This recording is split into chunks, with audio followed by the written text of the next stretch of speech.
Radio Eternidad, impactando el presente con un mensaje eterno. Estamos sumamente agradecidos al Señor de que nos permite una nueva oportunidad de esta entrega de su programa Hombres de Verdad. Amén. Sus anfitriones, José Agüero y Marcos Peña, están para servirles y esperamos que el Señor traiga su palabra como un rocío fresco sobre nuestras vidas. Amén. En el día de hoy vamos a estar contestando una de las preguntas que entran regularmente causadas por los diferentes temas que hemos tratado en el pasado. Y yo creo que en los temas subsiguientes hay varias preguntas en el aire. Hay varias preguntas. Creo que vamos a hacer varios programas contestando preguntas. Exacto. Y la que queremos contestar hoy es la siguiente. ¿Debe el hombre siempre resolver los problemas en el matrimonio? Muy buena pregunta esa, de verdad. Ayer yo estaba dándole clases precisamente a una parejita que se va a casar. Yo le doy lecciones. Y una de esas lecciones es los mandatos bíblicos a los esposos, ¿verdad? Y comenzando por ahí, pues obviamente se ve la intención en el diseño de Dios, no solamente en el matrimonio, sino antes que existiese el matrimonio, de poner al hombre encargado de su creación. Y esa pregunta armoniza bastante con lo que es el plan de Dios para la vida de cada uno de nosotros hombres, que somos los líderes de nuestros hogares, de nuestras iglesias, de nuestra comunidad y obviamente con la ayuda imprescindible de nuestras esposas, de las damas, que eso es importante. Marcos, cuando estábamos leyendo la pregunta me llegó a la mente la historia de Ruth y Boaz, ¿te acuerdas? En el libro de Ruth, capítulo 3, cuando tiene ya el encuentro definitivo de Boaz con Ruth, o de Ruth con Boaz, porque fue Ruth la que fue bajo la dirección de Noemí a cumplir con un deber de la palabra de Dios, que le mandaba a mirar a uno que pudiera redimirlo, un pariente cercano de su esposo fallecido. Así que ella fue y le dijo todo lo que dijo Noemí, y Boaz le dijo algunas explicaciones pertinentes de que había otra persona también que en el orden de familiares era más cercano. Por ejemplo, Boaz quizás era un primo segundo, mientras que ese otro era un primo hermano, como le llamamos nosotros. Así que le dio el reporte, la mandó donde Noemí. Cuando llegó Ruth donde Noemí, le preguntó a Noemí a Ruth que cómo le fue. Y entonces le explicó todo lo que era el proceso para enfrentar y resolver esa situación que Boaz le había dicho que había que hacer el curso de eso. Y me gusta mucho cuál fue la respuesta de Noemí. Dice en el libro de Ruth, capítulo 3, versículo 18, entonces Noemí dijo, espérate, hija mía, hasta que sepa cómo se resuelve el asunto, porque aquel hombre no descansará hasta que concluya el asunto hoy. Es, en otras palabras, todo lo que cae a la mano de un hombre que esté relacionado con el matrimonio, que esté relacionado con la familia y que esté relacionado con el cumplimiento de los mandatos de Dios establecido en su palabra, ese hombre va a ser diligente, ese hombre va a ser esforzado, ese hombre va a buscar todos los recursos, como podemos ver en el libro de Ruth, en el capítulo 4, ese hombre va a emplear el tiempo que se requiere para resolver cualquier asunto importante que atañe al matrimonio y la familia. Ese versículo que tú citaste es un versículo que siempre me ha encantado. Igual a mí. Porque, wow, qué bueno es cuando tú te topas con un hombre responsable, con un hombre, como diríamos en nuestro país, con un hombre que resuelve. Y cualquiera diría, bueno, pero se supone que los hombres deben resolver. Sí, se supone. Pero estoy seguro, José, sin ni siquiera haber hablado contigo de esto, que en tu experiencia pastoral te has topado con más de un caso donde estás preparando alguna actividad o haciendo algo y asignas una responsabilidad. Y la persona no solamente no la cumple, sino que aún es incapaz de previamente decirte que se le presentó una situación. Y cuando se resuelve como se pueda y después tú lo ves, fulano, ¿qué pasó? Ah, no, fue que se me presentó un inconveniente y no pude. esas son personas que normalmente tú no las vuelves a usar más, porque tú dices no se puede contar con ellos, es una irresponsabilidad. Y lamentablemente eso pasa más con hombres que con mujeres. Tristemente, tristemente. Así que cuando yo vi la pregunta, dos cosas vinieron a mi mente y quiero decirlas ahora. En primer lugar, yo las reformularía. ¿Debe el hombre siempre intentar resolver los problemas del matrimonio? Sí. ¿Por qué digo intentar? Porque en algún momento puede darse algún problema interpersonal y alguno de los miembros del matrimonio, la esposa, o si es la familia, puede en su pecado trancarse en banda o sencillamente obsesionarse con una posición pecaminosa particular, y ahí es un poquito más difícil. Pero la pregunta que tú iniciaste muy bien trayendo el ejemplo de vos, evidentemente no es la pregunta que vamos a hacer, porque la respuesta que vamos a dar, porque tendríamos que terminar el programa ya. Pero cuando yo leo esa pregunta, la primera respuesta que me viene es sí. Sí, exacto. Sí.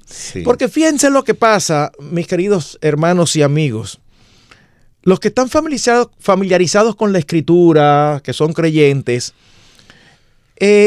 están muy claros en lo que la Biblia dice, que el hombre es la cabeza de la relación. Pero normalmente cuando piensan en cabeza, el énfasis que ellos le dan o que le damos o que nos gusta darle es el aspecto de la autoridad. En otras palabras, yo soy cabeza, yo soy que tengo la última palabra. Y es cierto, pero al mismo tiempo es cierto que hay una parte que olvidamos. Mientras más autoridad se nos da, no es una autoridad para que lo usemos para nuestro propio beneficio, es una autoridad que Dios nos da para que cumplamos sus propósitos, y eso implica que a mayor autoridad, mayor responsabilidad. Así que nosotros no solamente es cierto que tenemos la última palabra, ¿pero por qué? Porque somos los responsables ante Dios. Así que cualquier situación que se presente en el matrimonio, y lo expando un poquito más, y aún en nuestras familias, los principales responsables de hacer todo lo posible por resolverla somos nosotros los esposos. Así es. Somos nosotros los padres. En lugar de estar buscando culpables, porque eso es muy fácil.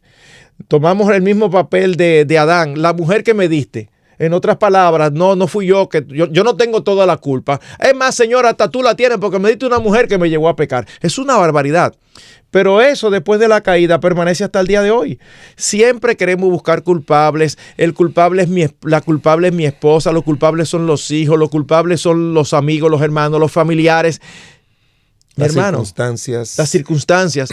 Nosotros no debemos estar buscando culpables, sino más bien decidiendo ser nosotros el elemento que va a ayudar para que la situación se resuelva. Y es parte de lo que todo hombre tiene que entender, que es el diseño de Dios en sentido general. Hoy en día se están empoderando más a las mujeres para que sean más ayuda idónea. Yo lo veo así, pero hay un aspecto ahí que no me gusta, porque están cargando demasiado a las damas. Sobrecargando. Y muchas veces es lo mismo que pasa en la vida matrimonial y familiar.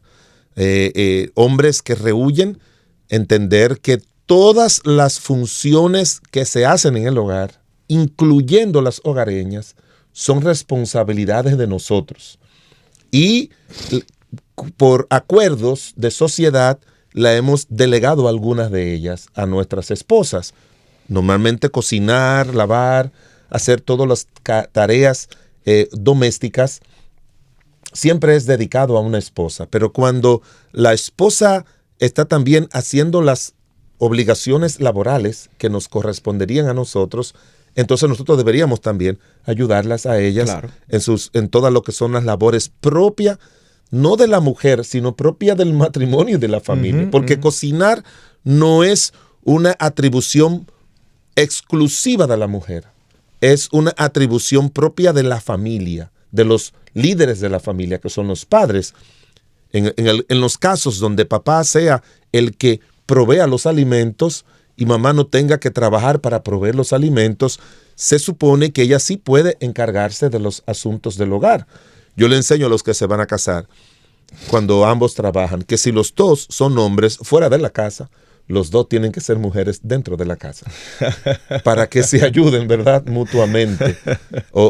Y esa es una forma más bien de llamar la atención para recordarle de que las tareas que el matrimonio genera y la familia genera es de ambos. Uh-huh. Y también, José, al escucharte la forma tan coloquial y que nunca había escuchado, pero muy ilustrativa, creo que también les enfatiza, si tú estás contando para el sostenimiento del hogar, que es tu responsabilidad, con el trabajo de tu esposa, en otras palabras, tú estás contando con que ella haga parte de lo que es tu responsabilidad. Entonces, ¿cuál es el problema con que tú hagas parte de lo que es su responsabilidad en el hogar? Ella, exactamente. Esa es la idea de la frase. Exactamente. Esa es la idea de la frase. Y lo que uno quiere es, como repito, llamar la atención.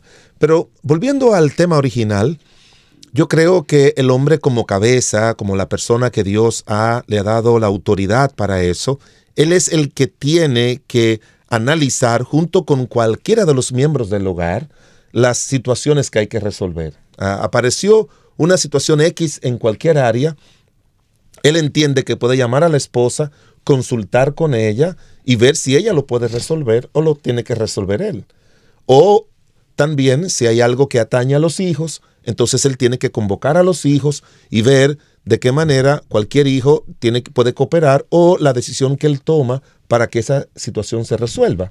O sea que él es el que tiene que motorizar las soluciones. Él es el responsable final. No significa que él tenga que tomar la acción, pero es el responsable final. Y yo diría, Marcos, que también es el responsable inicial. Uh-huh. Yo entiendo lo que tú dices.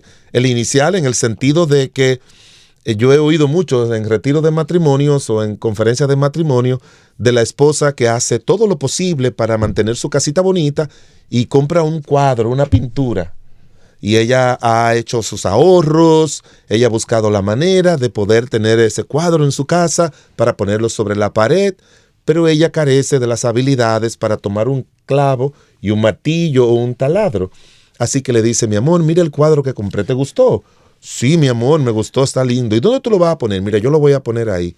Wow, ahí va a quedar muy bien. Y se va a ver muy bien la casita. Qué bueno que te gustó. Yo te lo voy a poner ahí. Te voy a poner el clavo y lunes con el martillo para que tú, por favor, más tarde lo hagas. ¿Qué tú crees que pasa muchas veces, Marcos? No, imagínate. Lo típico, pasan meses y ahí está el cuadro en el piso y al lado el martillo y el cuadro.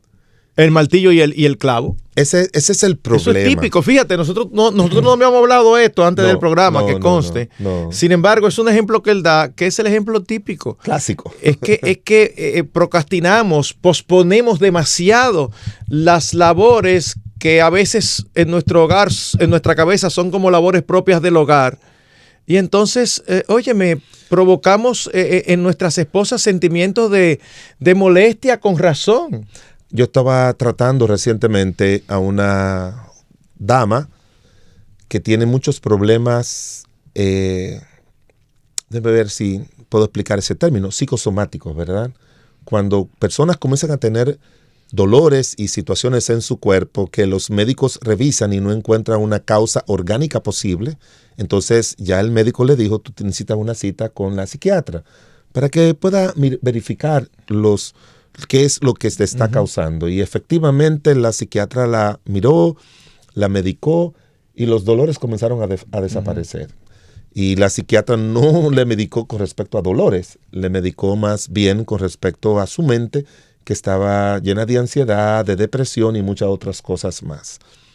Pero cuando tú ves el cuadro, que ella se quedó por un tiempo viviendo con una familia mientras se recupera, cuando ella dice, yo voy a regresar a mi casa, yo le dije, wow, me da pena de que en tu casa es la que te ha enfermado y te vas a volver a echar hacia atrás.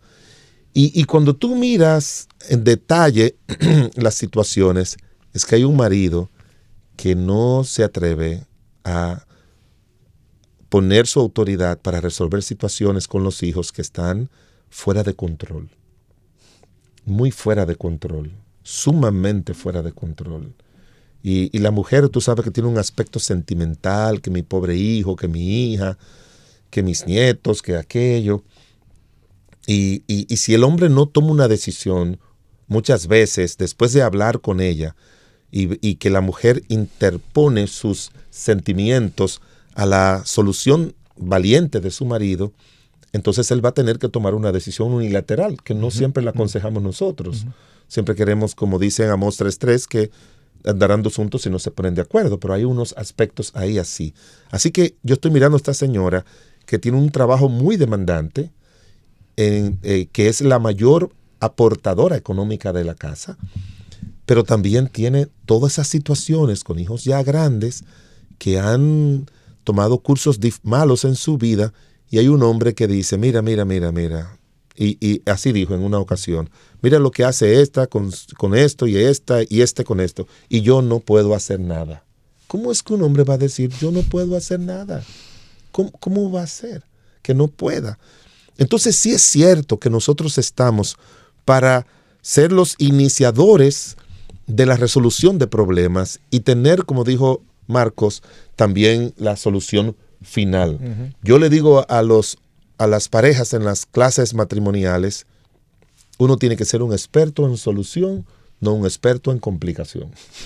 Porque hay demasiados que son expertos como en complicar las cosas. Y si hay algo que complica las cosas, es la procrastinación. Dejar para después lo que tiene que hacer antes. Es parte de un proverbio popular, y cuando el proverbio popular lo dice, lo que está es refrendando lo que dice la Biblia, que no dejes para mañana lo que puedes hacer hoy o lo que debes hacer hoy. Y el Señor dice que en lo que requiere diligencia, no perezoso.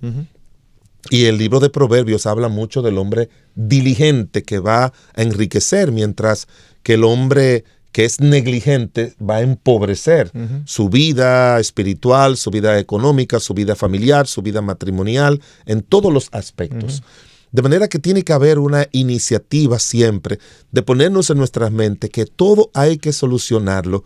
Y volviendo al caso de vos, Marcos, yo creo que en la vida, en todas las áreas, resolver los problemas de hoy, es lo que va a traer mayor bienestar a la vida mental, emocional, espiritual, matrimonial, familiar, eclesial, laboral, de nosotros los seres humanos.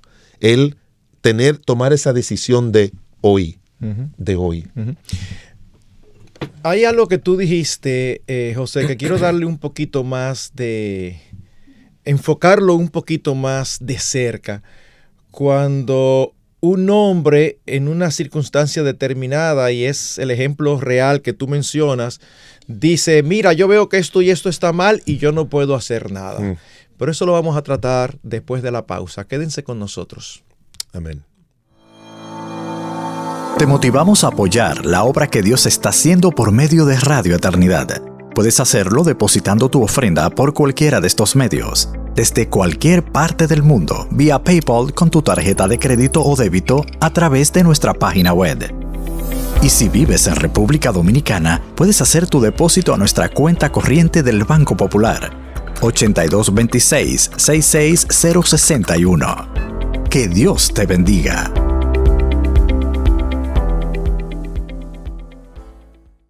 José, mencionábamos el caso de el hombre que ve ciertos problemas y dice, yo no puedo hacer nada. Yo creo firmemente que la palabra poder está perdiendo su significado. Sí. La cantidad de creyentes que dicen que no pueden hacer una cosa, y yo siempre le digo, eso no es verdad, sobre todo cuando tiene que ver con no cumplir con sus responsabilidades. Con frecuencia tú te topas con un creyente que te dice, mira, yo sé que esto es así conforme a las Escrituras, pero yo no puedo hacerlo. Y yo siempre tengo que corregirlos y decirle, no, tú no puedes, tú no quieres. Exacto. Y se les hace difícil asimilarlo. Dice, pero pastor, ¿por qué usted dice eso? Bueno, Te puedo citar un versículo claramente.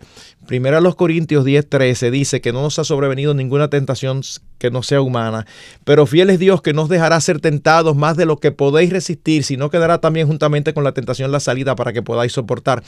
¿Qué es todo lo que está implicado en ese versículo? Bueno, ¿sabes qué está implicado? Que no todos los creyentes somos iguales.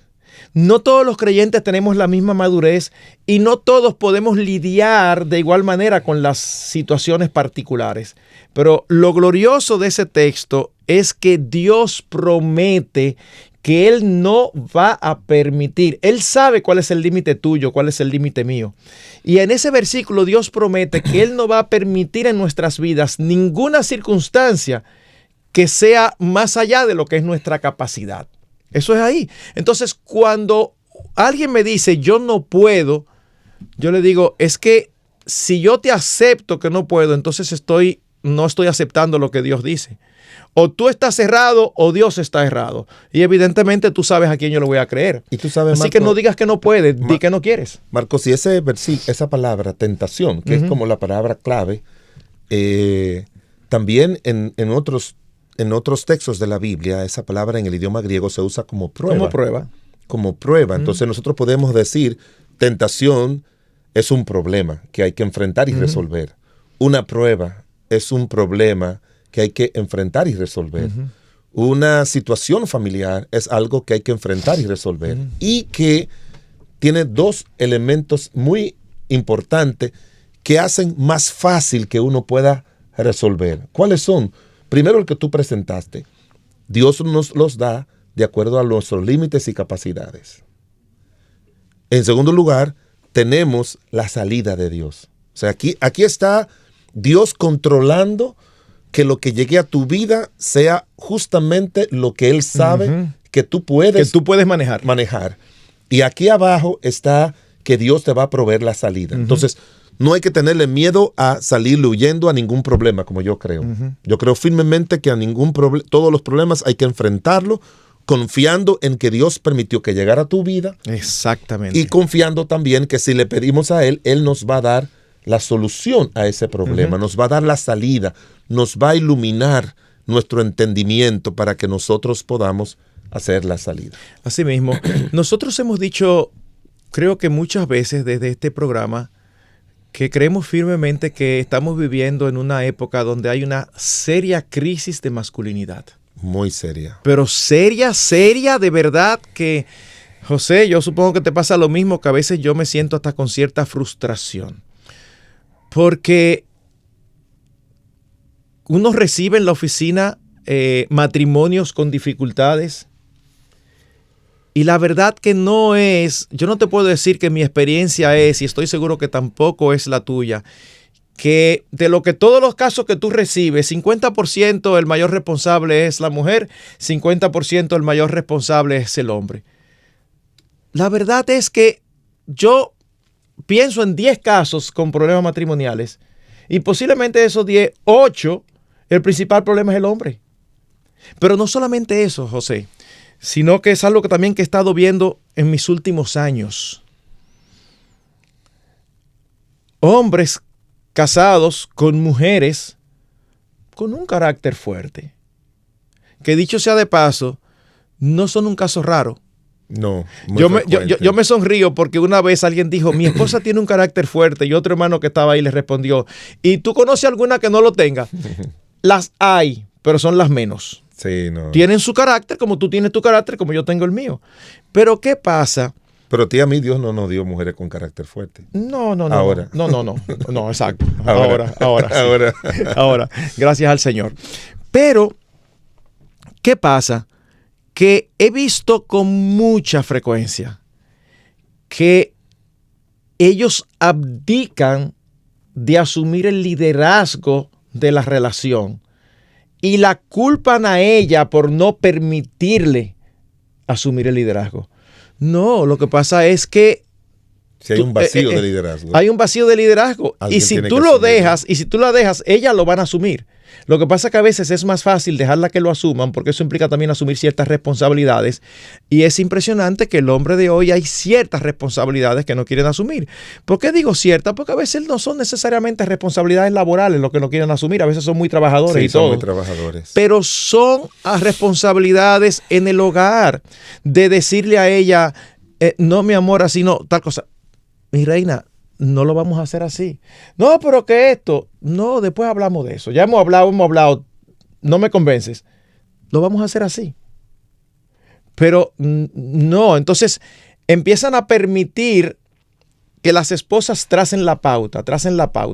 Y en lugar de ellos tomar las medidas adecuadas, que a veces pudiera incluir la medida adecuada, si tu esposa es una terca, no es que tú sueltes eso. Eso pudiera implicar que tú digas, no, mi amor, vamos a buscar consejo. Y van donde un consejero, que ambos respeten a su pastor, y el pastor le va a decir, mi hermana, pero es que tú estás asumiendo funciones y decisiones y roles que no te corresponden, que son de tu esposo. Pero a veces están muy preocupados por su reputación, no quieren ir. La mayoría de los casos de matrimonios que vienen donde ti con problemas de hace 2 años y ahora que aparecen, y que la típica respuesta es, no, pastor, era que uno de los dos no quería.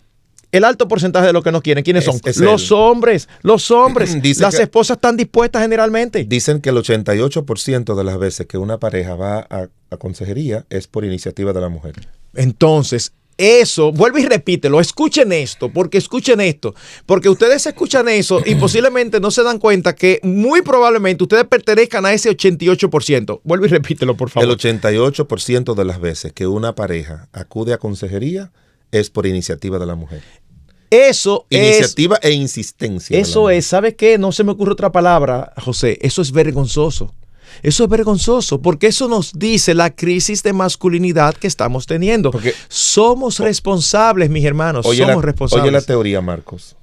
Eso lo podemos resolver nosotros. Sí. Pero tiene meses en eso. Exacto, y no se resuelve. No hace nada para resolverlo. Exacto. Lo dejan al tiempo. Y como dice Tozer, el tiempo solo no resuelve nada. Nada, absolutamente nada. Al contrario, el tiempo solo lo que hace es que deteriora las cosas. Lo pone peor. Pero mire, déjeme darle algunos ejemplos bíblicos. En el primer libro de Samuel, capítulo 25, hay un hombre llamado Nabal, que se le presentó una situación para que él tuviera que tomar una decisión de si accedía a un pedido que le hacía David de ayuda. Y este hombre dijo que no lo iba a hacer. Y eso generó que David armara a sus hombres para ir a atacarle y poder apropiarse de lo de él. Cuando los siervos de Nabal se enteran de la decisión de David, se lo comunican y de Nabal, se lo comunican a Abigail, y Abigail tiene que asumir el rol de su marido, de ir y resolver el problema, y lo resolvió.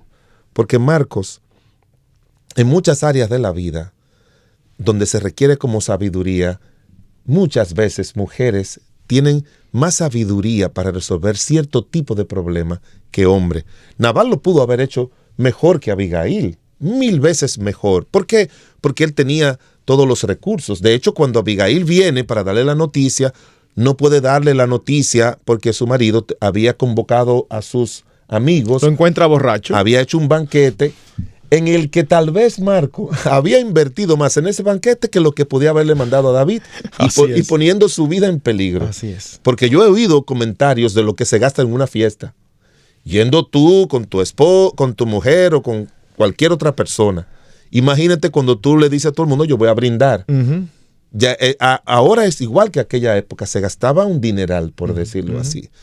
Entonces, ese vacío de poder, ese vacío de resolver los asuntos, que bien pudo haber dicho él, déjame consultar con mi esposa. Y la esposa y le dice, mira, David está mandando a pedir dinero, comida, porque él sabe que estamos esquilando, o sea que es un tiempo donde hay ingresos. ¿Qué tú crees que se debe hacer? Yo no quiero darle nada a él, porque yo no quiero darle lo mío a alguien que yo no sé quién es, ni que ha trabajado aquí. Pero él tenía sus razones. Y quizás Abigail le dice, Nabal, ¿tú me das permiso para que yo vaya y le lleve algo? Y así ese hombre, sí, ve mi amor, ve. Él fue que resolvió, no fue ella. Sí. No fue ella que resolvió, fue él. En ese caso hipotético, en esa alternativa. Exacto, fue él. Claro, fue él que la invitó a ella, o pudo haber invitado a sus siervos, o pudo haber invitado a sus hijos y decirle, yo no me atrevo a darle nada a ese hombre, porque yo no tengo la obligación de darle de lo mío a alguien que anda merodeando por ahí, como pasaba con David. Él tenía la razón, pero él ponía en peligro sabiendo que los merodeadores tienen ese tipo o los beduinos del desierto, como se le llamaban los árabes, ¿verdad? A esa gente que estaban asaltando las caravanas, sabían que había un riesgo de que le atacaran. Y él pudo haber buscado ayuda. Pero ahí, Marcos, cuando yo miro el caso de Nabal, me doy cuenta de que una de las razones por la que muchos hombres no resuelven el problema no es porque no tengan los recursos, no es porque no tengan las personas que le pueden ayudar, no es que no tengan la capacidad para hacerlo. A veces es esa terquedad, porque la Biblia dice que él era un hombre duro y de malas obras, al punto tal de que no solamente no lo resolvió él, sino que cuando su esposa se lo dice la Biblia que su corazón se quedó como una piedra. Y aquí tengo malas noticias para ese tipo de hombre. 10 días después, Dios le quitó la vida. Cuando yo hago esa historia con ese final en algunos retiros de matrimonios, reuniones de matrimonio, yo le digo, así que si tienes un hombre terco, cuenta hasta 10 días. Pero me llama mucho la atención esa historia. Me llama mucho la atención también en el segundo libro de Reyes, el capítulo 4. ¿Te acuerdas de la viuda que Eliseo le dijo, busca vasijas prestadas? Sí. Tú sabes que vino el acreedor de esa familia y se iba a llevar a sus hijos para que le pagaran con trabajo las deudas que había acumulado el siervo de Dios que había muerto, el profeta. Yo cuando pienso en eso, Marcos, pienso porque no lo afirma la Biblia, pero yo digo, ¿se metió él en deudas sin haber buscado la dirección de Dios? Y mira que era un profeta. Y yo he visto pastores con unos líos económicos increíble, Marcos. Penosamente. Pero increíble. Han ido a mi oficina y yo le digo, mi hijo, ¿pero de dónde tú vas a sacar esos recursos? Dios los ha ayudado porque se han metido en lío por su familia de origen. O sea, recuerdo de uno que se sentó conmigo, sabiendo yo sus ingresos, la comunidad donde sirve, pero es el hijo mayor. Y el hijo mayor es de un padre irresponsable, es el que asume a todos los hijos y cada vez a los hermanos, y cada vez que los hermanos tenían una situación, él se endeudaba para resolverlos. Así que al final los hermanos le prometían que le iban a ayudar a pagarlo y al final no le pagaban nada. Sí. Y yo creo que Dios lo ayudó por esa razón. Pero es bueno que cuando surjan los problemas económicos, no son las tarjetas de créditos las que solucionan los problemas económicos, no son esos préstamos con unos réditos altos, no son esos préstamos institucionales en un banco cuando tú sabes que no va a tener para pagarlo. La solución no es lo que me enseñaron en la universidad, consolidación de deudas. Hay mucha gente que dice, no, cuando vienen gente aquí, consejeros que yo conozco, cuando vienen aquí personas con problemas de varias deudas, se hace una consolidación, se hace un solo préstamo y se paga los 5 préstamos que tiene y se queda con uno solo. Sí, pero yo lo he hecho eso y lo he hecho mal porque aunque he ido al origen, recuerdo de alguien que fue y me dijo que con el sueldo que ganaba no podía pagar las 4 tarjetas de crédito. Y yo le dije, vamos a hacer una consolidación de deuda. Y eso es lo mejor y te voy a ayudar a conseguir el préstamo. Y lo ayudé a conseguir el préstamo. Pero le dije, no lo voy a conseguir hasta que tú no tomes la decisión de cortar y devolver esas tarjetas. Porque si no lo haces, vas a volver a lo mismo. O sea que dije que lo hice medio mal porque después no le di el seguimiento y volvió a caer a lo mismo. Pero es ir a la raíz y cortar el origen de donde está viniendo, que siempre esté resolviendo los problemas de una manera incorrecta. Entonces es bueno que el hombre sea el que los resuelva, pero que los resuelva de una manera correcta, buscando la dirección de Dios, la ayuda de Dios. Me duele otra vez, Marco, volver a lo de la viuda. La viuda buscó consejería para resolverlo, pero se ve que este hombre parece que no buscó consejería, que por eso murió y dejó a su esposa y a su familia embarcado en una gran deuda. Un aspecto, para que no piensen que son inferencias solamente que nosotros estamos haciendo aquí, cuando enfatizamos tanto la responsabilidad del hombre de resolver los problemas de su matrimonio, eso nosotros lo vemos desde el inicio de la creación del hombre.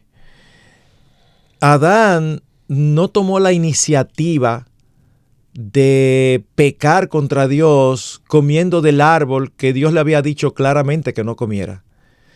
Y no era que era el único árbol que había un desierto y había solamente un árbol con fruto. Y Dios cruelmente le dijo, no comas. No.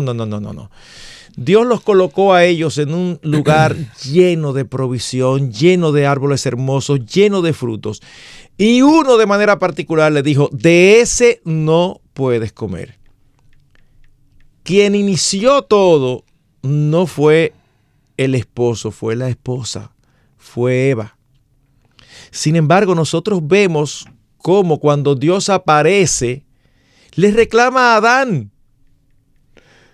Y uno dirá, ¿y por qué le reclama a Adán? Bueno, porque Adán pecó también. Sí, pero el Señor no le estaba reclamando tanto como si fuera algo que a él se le ocurrió. No, sino que fíjense cuando él declara el por qué va a ser condenado. Por cuanto escuchaste o seguiste la voz de tu mujer. Y entonces viene el aspecto de la maldición. Él era responsable de decirle a Eva, no, mi amor, no. Y la idea no se ve tanto en el texto en español, pero la idea en la estructura en que está escrito no es que Eva comió y él andaba por ahí. Cuando él llegó ya Eva había comido y él le brindó. La idea que se implica es que ella comió estando el presente. Es como que, wow, pero mira esto qué bueno. Y él está ahí mirando. ¿Y qué va a hacer Eva? Óyeme, al final Dios demandó la responsabilidad a Adán.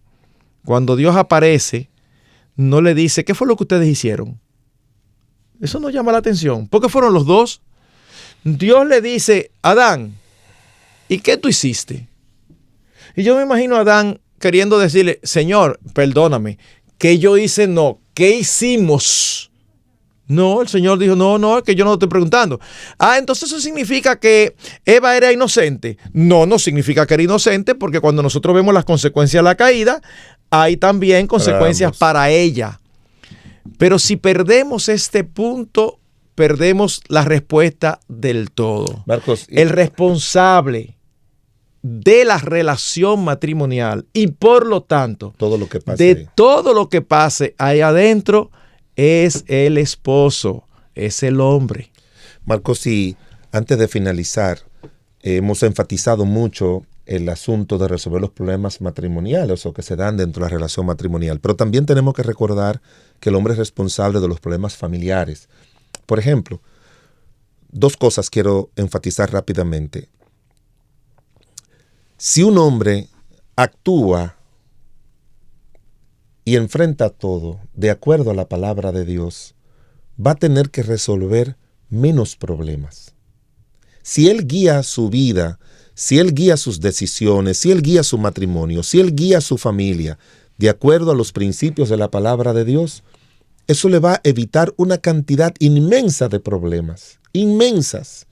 Y podríamos pasar horas aquí hablando de eso, la cantidad de problemas que le va a evitar. Entonces, si usted es flojo para enfrentar los problemas, sea fuerte para usted hacer las cosas o firme de acuerdo a la voluntad de Dios, porque así no tendrá que resolver tantos problemas. Eso es lo primero. Y lo segundo, que cuando los hijos de Lid hicieron todas las cosas malas que hicieron, nunca Dios le llamó la atención a ellos, sino siempre a Elí. Siguiendo con la idea de Adán y Eva, como tú lo hacías, Adán es responsable del problema que pasó en la vida matrimonial, así mismo pasa en la vida familiar, que Dios a quien enfrenta duramente es a Elí por lo que sus hijos hicieron. Dios los castigó también a ellos pero a quien les pide cuenta es a Elí. De manera que los problemas matrimoniales, familiares, que se dan en el seno de nuestro hogar, es responsabilidad de nosotros generar, motorizar soluciones, sea primero con la ayuda del Señor y luego también con todos los demás componentes del hogar. Así es, permítanme resumir muy brevemente la respuesta a la pregunta: ¿debe el hombre siempre resolver los problemas del matrimonio? Sí. Esperamos que nos sintonicen en una próxima entrega. El Señor les bendiga. Gracias por estar con nosotros. Radio Eternidad, impactando el presente con un mensaje eterno.